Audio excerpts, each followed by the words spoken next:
Por favor, reaja em 4 minutos essa palavra tão providencial da nossa irmã. Primeiro, agradecer pela palavra aí da Priscila, privilégio ouvi-la sobre esse tema. Quero corroborar aí a essa fala. Todas as vezes que vamos depositar o nosso voto em alguém, precisamos buscar diretrizes a partir das Sagradas Escrituras.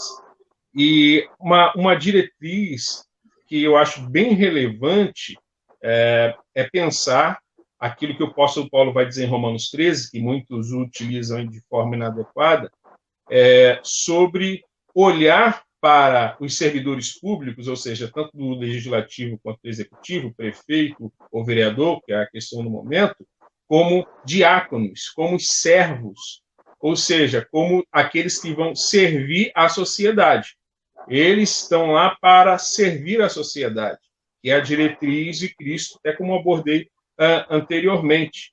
E quando olhamos essas diretrizes a partir das Sagradas Escrituras, busco também a memória, o que está em Atos dos Apóstolos, quando os apóstolos vão, então, dar diretrizes para que a igreja pudesse escolher os diáconos. Então, da mesma forma, eu entendo que os líderes da igreja, eles, ao invés de simplesmente indicarem, eles, mais do que isso, eles deveriam dar diretrizes que pudessem facilitar a escolha pelos fiéis da igreja àqueles em quem eles devem depositar o seu voto. Por exemplo, eu gosto muito de Mateus capítulo 25, a partir do 31 ao 41, encontro ali diretrizes que vão nortear aqueles candidatos que eu quero colocar ou depositar o meu voto. Olhando essas diretrizes, eu procuro olhar o seguinte: Jesus vai dizer assim, eu tive fome. O que eu enxergo com isso? Eu enxergo que eu preciso procurar políticos que tenham uma política que privilegie os mais pobres e que se comprometa com a erradicação da fome. Jesus vai dizer, olha, eu tive sede. Ou seja, uma política de saneamento básico, cuidado responsável com os recursos hídricos e que leve água potável a toda a população. Jesus vai dizer, olha, eu fui estrangeiro. Ou seja, uma política de assistência social que contemple imigrantes, refugiados e todos que estão em vulnerabilidade social. Jesus vai dizer, estive nu. Ou seja, políticas que supram as necessidades de habitação, de educação e de trabalho digno, com todos os direitos assegurados a toda a população. Jesus vai dizer, olha, eu estava enfermo. Uma política que dê acesso à saúde pública de qualidade a toda a população, em que saúde seja tratada como um direito e não a partir de uma relação econômica. Estive preso. Uma política de segurança baseada na justiça, ou seja, punição e reparação, que assegure direitos humanos e não venha se basear simplesmente ou se basear na vingança. Essas são as principais, penso eu, não únicas, diretrizes que podem nortear uma intenção de voto.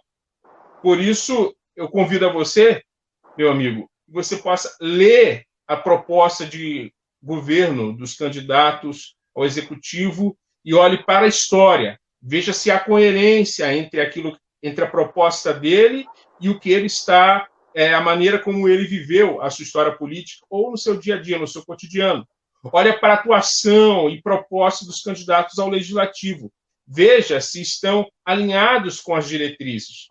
Nós somos responsáveis. Jesus disse, a mim o fizeste. Muito obrigado, pastor William, sempre com a sua intervenção, reação lógica e pertinente. Pastor Alexandre, por favor, tem uma parte de 1 minuto para considerações? Sim. Eu quero que você pense assim, você que está nos escutando. Se o seu pastor disser assim, olha, vote nesse aqui, porque ele defende a família. Aí você pergunta para ele assim, nessa defesa da família está incluído ele defender os direitos trabalhistas para que a pessoa possa ter uma jornada de trabalho reduzida e então ele possa ter mais tempo com seus filhos, mais tempo na sua casa. está incluído aí também um transporte público que seja eficiente, para ele não ficar 3 horas no ônibus e chegar quando seus filhos estão dormindo? Então, quando falar de defesa da família, pergunte sobre isso, tá? E isso sim é defesa da família, defender direito trabalhista,